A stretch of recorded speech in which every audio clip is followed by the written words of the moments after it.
Okay, so let's get started. I don't want to eat into your lunch hour for too much longer. So just here to, thanks for coming and joining my workshop today. My name's Carol, I'm the Digital Marketing Director here at Creative Hutch. Don't want to keep you, as I say, for too long, so it'll just be about 40 minutes. And I just want to run through a bit of a framework that I use for our clients, but also ourselves, just to help you build a content strategy that really engages and attracts your audience. So everything we'll do, I'll just give you step-by-step framework, and we'll just run through A to B kind of each step. So hopefully it'll be helpful for you. If you have any questions, then if you can just pop them into the chat, that would be great. And then at the end, I will try to answer them all for you. Okay. So what is a content strategy and why is it important? So we're just going to jump right in. So content marketing strategy, it's a plan. And it uses content of lots of different formats like visual, audio, and different written ones. So written ones meaning your blogs, articles. A visual is any videos or posts, and your audio can be podcasts as well. And what having all of this content just allows you to achieve your business goals. So depending on your business goals, you'll be able to, and you might have ones that are to generate more sales. You might have ones to make more leads to, via your website or your social media channels, or just increase your brand awareness and the number of followers on your channels as well. So there's lots of different goals there depending on your business type and size. But it's important to have these goals. So why is it important to have this structure? We can all go out and create tons of different types of content, that's fine, but without that structure and that plan, it's not going to have bring any results for you. So what it does is it helps you attract and raise awareness of your business. So if you're starting out, if you're a new business, you don't have any following, then having a content strategy can really help you. It also helps to retain the customers that you have by creating and sharing relevant, educational, authoritative and entertaining content. Just build that trust with them. So when you're creating this content, we always have to have the customer in mind, your audience, who they are and what they're looking for. So I always like to ask myself questions, what content resonates with them?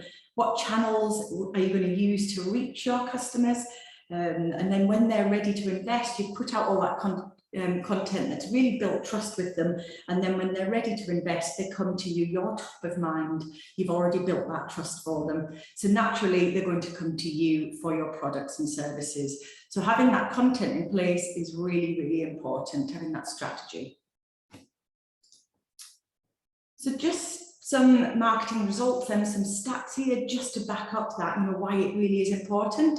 So this was a survey conducted by Demand Metrics, and it just to run through a couple of them, it shows here that 60% of marketers report that content marketing generates more demand leads to their business. You're going to push out your content, high quality content, and you're going to have links back to your website to get in touch to buy your products and services. So you're going to generate leads that way. 70% of marketers say that the content marketing helps to educate their audience. It positions you as a thought leader, an educator in your field. So they're going to come to you to help solve their problems and their issues that they're facing. 60% say that it helps build loyalty with your existing customers. They're going to build trust with you so that they're always going to come back to you. So they're going to remain loyal. It also drives 50% more traffic to your website by sharing and pushing content of different formats across different channels. You're able to get that reach and bring that content back to your website, where you can then pick up those relationships and those conversations with your clients. And surprisingly, it also generates 3 times as many leads as outbound marketing, like email. So email, you're pushing your content out to people or you're directing it direct to them. But this way, if you're putting it out across lots of channels, you're drawing people in, and that's going to generate 3 times as much leads for you, and it costs 62% less than traditional marketing. Everything's done online. You just have to create your content and then you'll publish it online across your social channels and your website, etc., or newsletter. So yeah, it's a lot less expense for you as well. So those were some marketing stats, the industry stats, but these are just, a recap of what the benefits are to you and your business. So again, it can create awareness of your brand. You're going to push it out across lots of channels. People that haven't heard of you before, they're going to get to see you and understand who you are and build that know, like, and trust. You can capture people's attention and keep them engaged with your content. You can also generate more sales and more leads, as we've said, and interestingly, it also helps become more visible thanks to the SEO.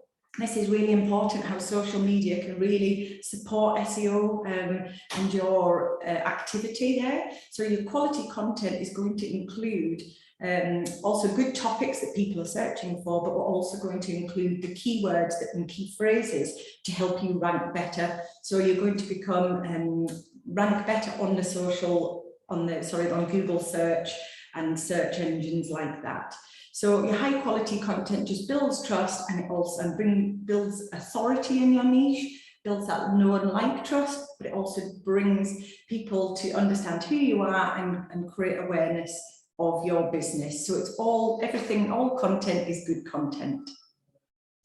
So now that's just a little bit about why it's really important. So now we're going to actually move on to looking at the planning of your strategy. So again, you might be new to content marketing and sharing your first blog. You might already be established and looking to boost your SEO or just increase your presence online. So first of all, you do need that plan. You might have tons of great ideas and loads of content, but without that framework and that structure, your efforts, you just might run out of steam. So you don't know, we've all been there, we don't know what to post and we're panicking on the day, but this is going to give you real structure so that you know a month in advance what content's working and what you're going to post. If you don't have that structure as well, it can really dilute your messaging and it can confuse your audience. So one day you're posting about one topic and then the next you're posting about another. So you can turn people off by, turn your audience off by your content as much as you can, turn them on. So you really need to keep that structure and that focus. It does definitely give you focus about what you're going to create and post. So first of all, we want to give your strategy a purpose. So goal setting, we always talk about goal setting. It's the first step that you need to do. Depending on what your business needs to achieve, whether it's growth or it's more sales or it's just awareness and bringing all your social channels, you want more followers. These are just some of the examples that the content marketing can really help you to reach these goals. So having goals just keeps you focused on the content that's best going to serve your audience. We always want to have our audience in mind. So everything that we create, it's about the audience, what they want, what resonates with them, and it needs to answer their questions. If they have a problem or a challenge, your content is going to answer that problem. There's no point putting content out that doesn't serve that purpose. So you just want to be that authority and help them reach their goals and solve their challenges. So again, here's just a few that you might want to put in place for your content strategy. So I've said numerous times, it's all about your audience. To be able to engage and attract a new audience, your content needs to be written around your audience and with your audience front of mind. So before you run off and create any exciting content, first you need to understand who they are and what they're looking for. Why are they coming to you? Why are they on your social profiles? What do they want and what do they need? So we always have that audience in mind before we create any content. So a few questions to ask yourself. What are they looking for? What products and services? Why have they come to you now? Why are they, what challenges are they facing that they need your help right now? How do they solve their problems currently? Are they just got a workaround, or is there any way that you can help solve their problems better? Is your business or your products or services going to help them achieve their goals? Once you have the answers to these questions, I go on and I build like 3 to 5 customer or buyer personas. These are like visual, they help you to visually identify who your target client is, your target customer, and then about like where they live and what they do, what are their pain points, their interests, where can we target them, what channels, and what they're looking for, what social platforms are they on, what do they read, what are their interests. So all of this information we can gather, it just builds a better picture, so we really truly understand our own customers. So a great little tool here, if you're just new to creating customer personas, they are really important to do. There's a little tool by HubSpot. It's a fun tool, but if you're not sure about what content you need to put into your persona, then this just goes through predetermined questions that help you build that persona. But there's loads of different free templates that you can go online and just type in customer persona and you'll be able to download those for free. But the strongest buyer personas are based on market research and your own internal research, what you know about your client base now, and insights that you gather from your own customers. And you can do this through surveys, through interviews, you know, pick up the phone and ask them questions. What are their pain points? Why do they come to you? All of this is really helpful. If you have a sales team or a CRM, just look to that for lots of really, really interesting information can help you build that picture of who your target and your target audience is. I get asked how many customer personas you need to build. I would just start with, I've mentioned 3 to 5, but you could start, you know, depending on your business size and type, you might only have 1 or 2. And if you just start small, then you can always add to these personas as you get bigger and bigger. So let's look at one here that we've just done for Creative Hutch. So this is just an example, it's not a full one, it's just like a summary of a few of the questions that we might ask here. When you're building your personas, it's really important not to confuse your demographics with personas. So we're not just interested in about how old they are or where they live, although that is important. What we're looking for is identifying behavioural attributes, so common with the same group of people. So that might be the same role, like a marketing manager or a director, or it might be the challenges and their pain points. So you can group people in to your services by the challenges that they're facing and what their needs are. So some information I want to include just to get that bigger picture is, again, who they are, what they do, how old they are, the role that they have within the business, what is their main goal, their challenges, what barrier do they have to achieve that goal, and how does your business really help to overcome that barrier? I think that's really key. Is understanding their pain points and how your products and services can help them to achieve their goals. What social platforms, how are we going to reach these people? How are we going to target them with our content? So you want to be able to know, are they on TikTok? Are they on LinkedIn? Are they on Twitter? Is it email marketing that will get us in the face, or do they just want to come to an event? Is that how we get in front of people? So everything is really important and really interesting to understand. And what format do they prefer? Some people like to watch video. Some people like to read really in-depth articles or white papers. Some people just like some really simple synopsis of something on a post. So you really need to understand how they resonate with your content so that you can just put more of that content in front of them. So moving on, now that we've defined your audience, we know who they are, we want to move on to keyword research. Keyword research is really important. It's great for your SEO and for your content building. And it's about understanding what keywords or key phrases that your ideal target audience is looking for. So we all know that we all go into Google and we all type in a search term exactly what we're looking for. So social media strategy help, or social media tips, or social media marketing, or anything that you want to do. If you put that into that search term into Google, it will give you a full list of what people are looking for. And those keywords or long tail keywords and key phrases are really interesting, and those can start to build the actual content that you're going to create. So again, Google search is brilliant. Google Trends is excellent for finding what people are looking for. BuzzSumo, I'll send you all of these different links after the presentation, but BuzzSumo is brilliant. Answer the Public, you can just type in a keyword and it just comes out with loads and loads of different ideas based on what people are searching around the globe. So it can really help to build your topics and build your pillars, which I'll discuss later on in the presentation about building your pillars. So it's important to have a niche. We're in a really competitive market, most businesses are. So the next step is to just find your niche. You know, how can you drill down your content so that you know who your audience is, and the content that you create is really niche and it really resonates with that small percentage of people. So a business niche is a specialized or a focused area of that broader market. And it can help you differentiate yourselves from the competition.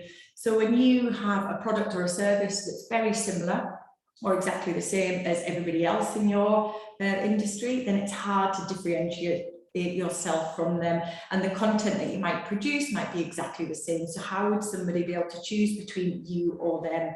So having this niche, you can really drill down and focus your content, and you'll find that these are going to become your pillars. So your niche is you're going to build the keywords and everything around this niche, and they will become your foundations for your content strategy. So finding a niche will help you to attract the potential customers that are looking for your specific services. These are the people that you can really add value to. So instead of trying to be everything to everybody, if you know that you only focus on one particular niche or one particular type of persona, then you can then just drill down and just focus on that small market share, but they become more valuable to you and bring better leads, because they kind of you tend to attract the same type of person going forward from that. So your niche is really important to try and find.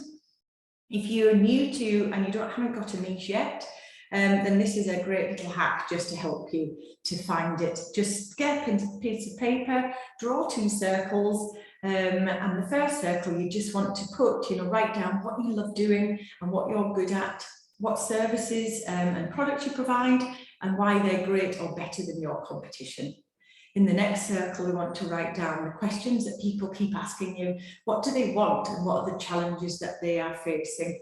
And then where that overlaps between what you love doing and what people are looking for and willing to pay for, which is important, that's what your niche will be. And it determines what content you're going to create and what you're going to focus on creating from the point.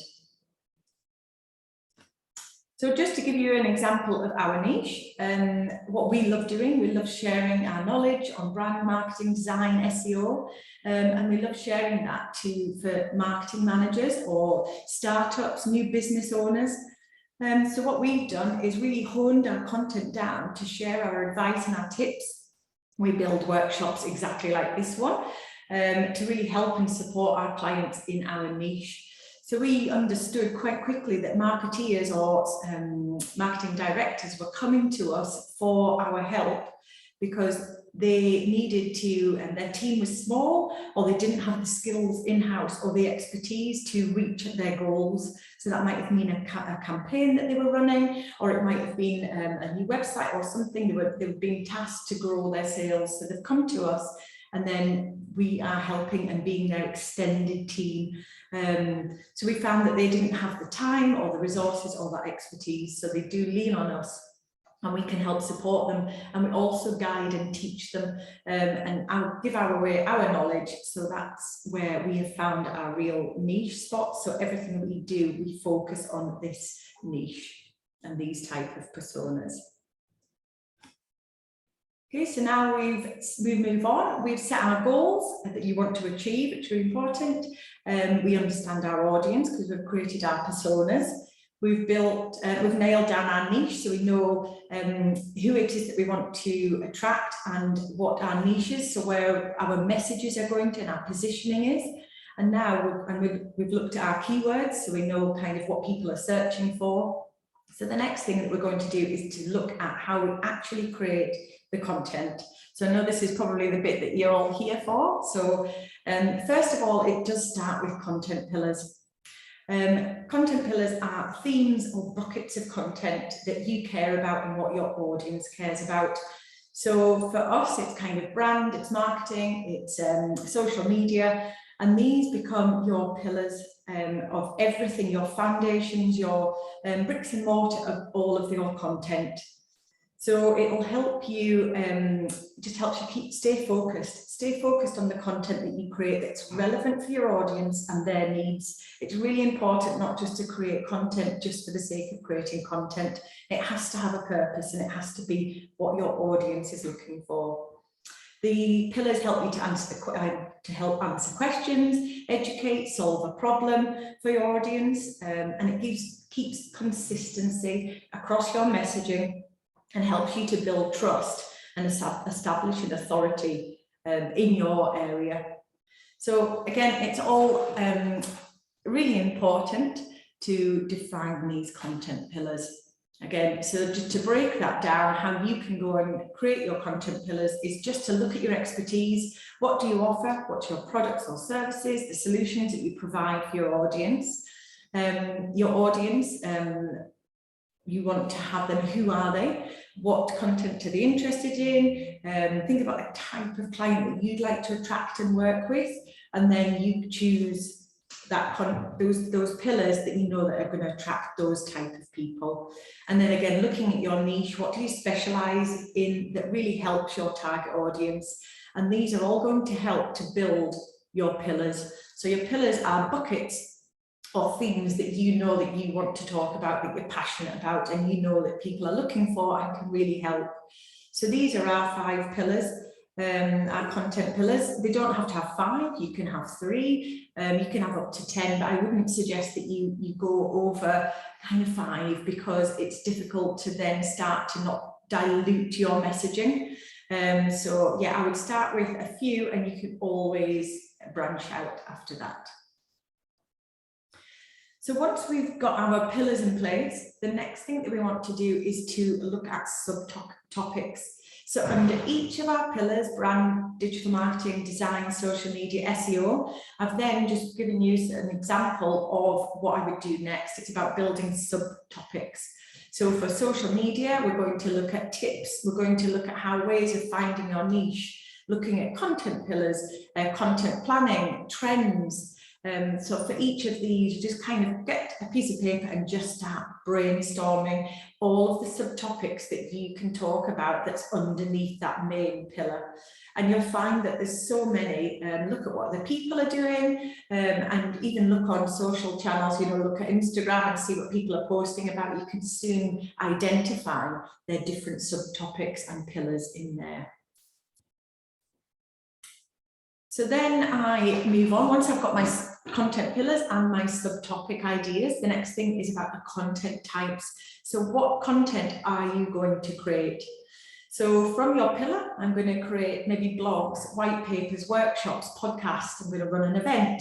I'm going to do a series of monthly webinars. I'm going to create FAQs and put them on my website. I could even turn that into a post or add them into my newsletter. I'm going to create some short form videos so they could go on YouTube. We could create some reels to go on Instagram.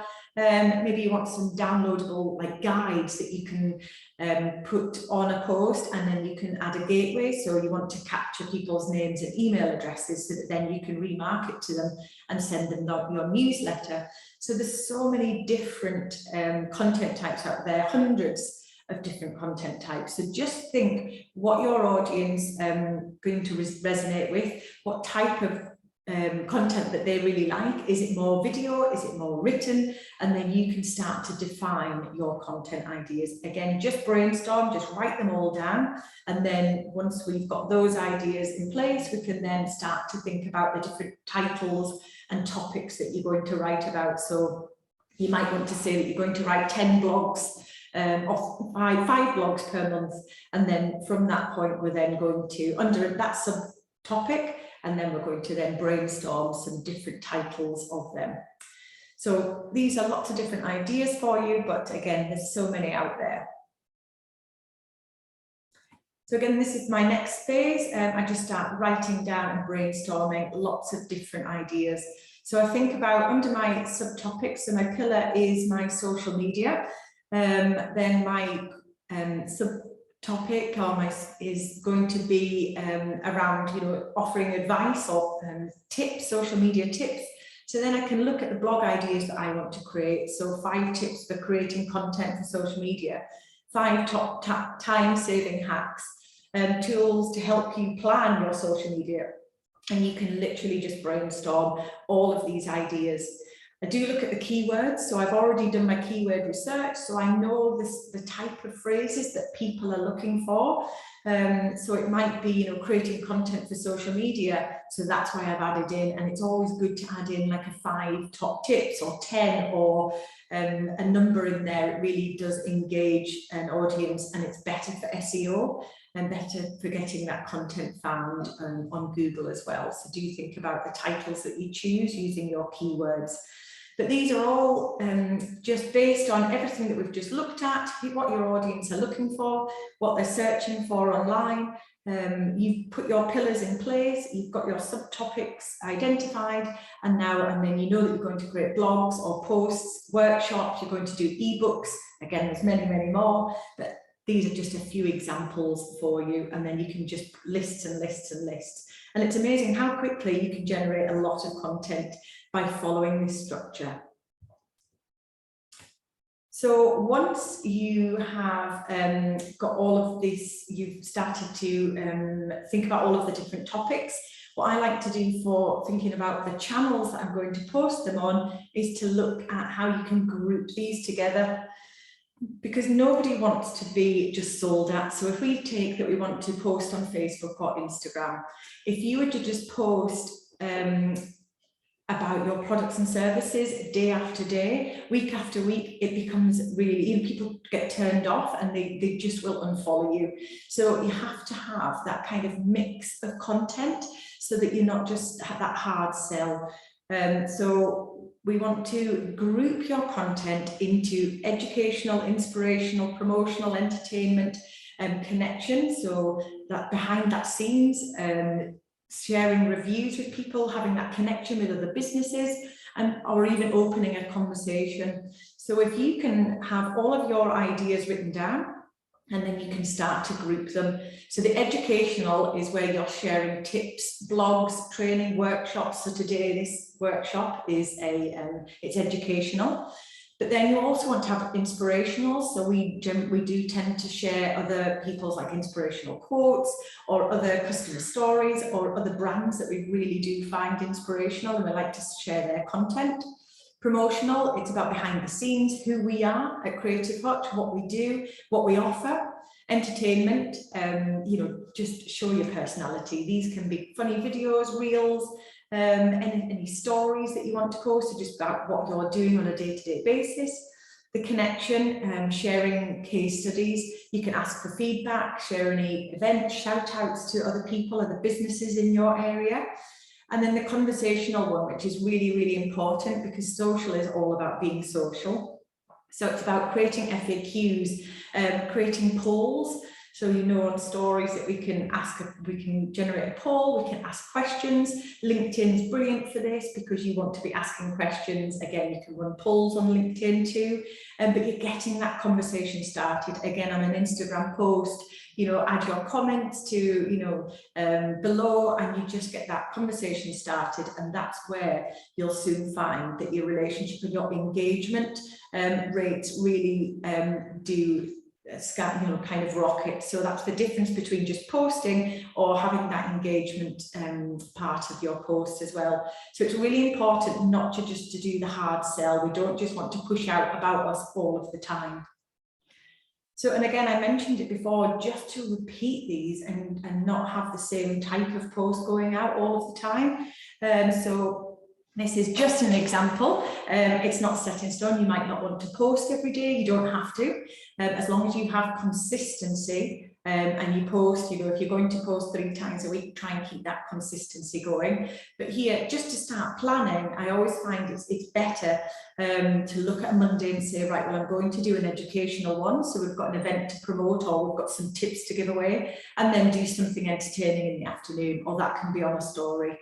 On Tuesday, you want to start a conversation on LinkedIn or start a poll, and then you want to maybe do in the afternoon, you've got something promotional about your product or your services that you want to sell. It's important to have that balance, but because without the promotional, it's just noise, and you're not getting anything in return. So the promotional side of things about your products and services, you do want to have that and have links going back to your website so that people can either get in touch with you or buy your product or service. So again, these are just ideas, and you just learn, so you can look in your insights and see what's working and what's not. Maybe you get a higher engagement from people reading blogs on a Sunday. You know, they have a cup of tea on a Sunday morning and then they really enjoy that, or maybe that works better for your business on a Wednesday. Everybody's different, and every strategy needs to be different. It needs to be unique for your business. So you'll learn with this strategy in place, you'll learn what's working and what isn't, and you can tweak that going forward. But these are just some ideas for you. Some top tips for creating new content. I know generating new content is so difficult, coming up with ideas day after day, week after week, it's exhausting. So as I mentioned before, these are just like a few of some great tools out there that I use. The Answer the Public is brilliant. You can put a keyword in and it generates some really useful phrases and questions that people are asking around the world. Jasper AI is great. It's artificial intelligence, and it makes it fast and easy to create content for your blog. So you can just type in a few keywords, you can type in some bullet points, and it generates a blog for you. It generates some content for you. Again, that can be tweaked. So if you're not great at writing, you don't know where to start, then this is definitely worth investigating a little bit more. BuzzSumo finds the most shared content in the last 12 months or the last 24 hours, and it gives you a snapshot and analyzes different trends in kind of conversations and what people are looking for. And again, the Google Trends is brilliant. It helps you to explore what the world is searching and the trends that are out there. It might be a certain topic, it might be something that's trending on Twitter, but it will give you that overview of all of what people are asking, and then you can try and target and use those as keywords for maybe some blog content. So that's really good, some research tools for you there. Learn from your analytics. It's so important to learn what's working and what isn't. So you can start off doing a month with this structure, and then, you know, every month just glean everything from your analytics. So whether you've got Google Analytics set up on your website, you can see what traffic's coming from where, you can see your social media channels, or whether it's just your insights that you have on Instagram or Facebook, on LinkedIn. You'll find an analytics tab there, and you can go through and you can see demographics of people, your age, what information, like what posts are your top performing posts, and see what works. Is it a carousel? Is it a post? Is it a video? And just learn from that. And if you know that they're the high performing ones, then you know to create more of those. If certain hashtags are performing better, or a title with the number 5 in it, you know, 5 top tips, if that performs better, you know to create more of that type of content for going forward for your audience, because it gets better engagement for them and it attracts new customers to your business. I think a lot of people don't realise that you can actually refresh your content. So if you've got years and years of content already sitting on your website, you've created hundreds of blogs already, just go back and just refresh that content. There's no reason why you can't just find the post, your most top performing post, or a guide, a longer guide, and then just give it a new name, a new title. So you might want to put some new keywords in there and just freshen it up, give it a new date, and you can repost that, and then you'll see your engagement levels soar again on that same post. And again, another thing is to repurpose that content. So maybe you've got a guide, maybe you've done, you've created a long video. How can you then repurpose that piece of content into lots of other, so you're just going to divide it and slice it up. So here, an example, here's an ebook. It might be a 5-page downloadable guide, but what I can do from there is create a series of blogs. I could create some infographics that I'm going to use on my social media posts. Maybe I'll run a webinar or a workshop like this one. You might want to create a video for YouTube. It could be a how-to video based on your ebook. You could put a PowerPoint presentation together. You can include this content in your newsletter. So a monthly newsletter could be dedicated to this ebook, the guide that you've created. So really important to refresh and repurpose that content. It's amazing how much content you can get from one guide or even one blog post. So do think of ways that you can chop and slice that up.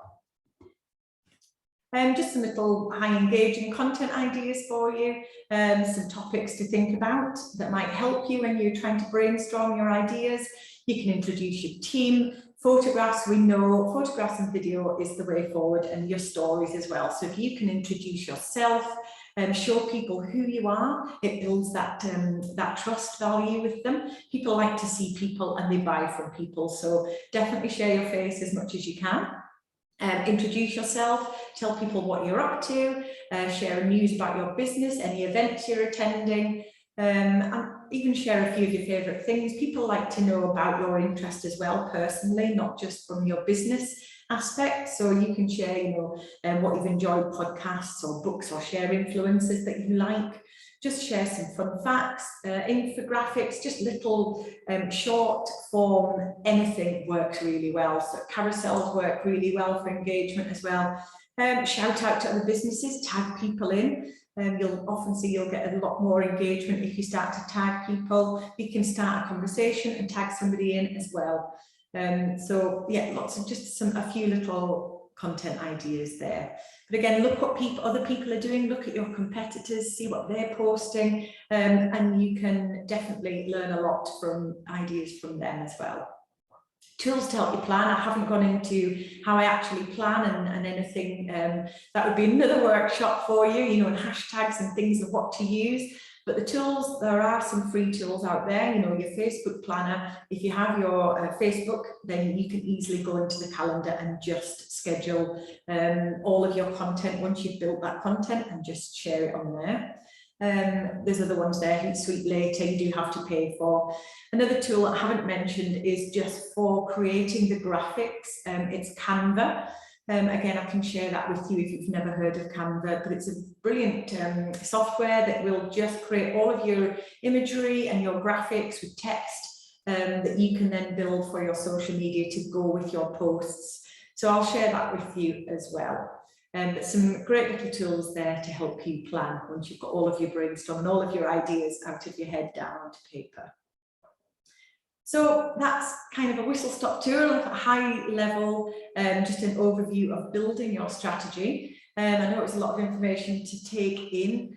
Just wondering if you've got any questions, then I can answer them. I can also share the slide deck with you and the recording. So if you want to be able to watch it again and just in your own time and digest anything that I've said. And also welcome to picking up the phone, or we can grab a call and Zoom message.